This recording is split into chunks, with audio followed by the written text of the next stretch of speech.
জামাই বাড়ি তো খেতে বসে পড়েছি।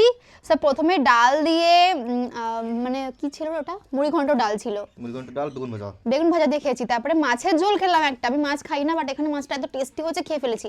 এবার এখানে রয়েছে, রান্নাটা সত্যি ভালো হয়েছে, যে করেছে রান্না তাকে অনেক অনেক ধন্যবাদ, আমরা তো খুব ভালো খাচ্ছি। আর এবার দিয়ে চিকেন বড় বড় 2 বাটি, শেষ করতে পারবো না, আমরা বললাম যে আমরা 1 বাটিই খাচ্ছি। হৃদয় আমি 1 বাটি, তুমি নাও, আমি একটু অল্প করে নিচ্ছি কারণ আমার পেট অলরেডি ভরে গেছে।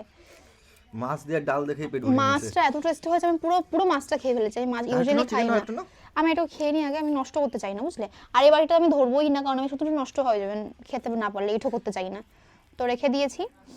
সবাই তো বলছে যে তুমি কেন মিষ্টির হাঁড়ি নিয়ে আসোনি, জামাই বাড়িতে এসছো বউ ভাতের দিন।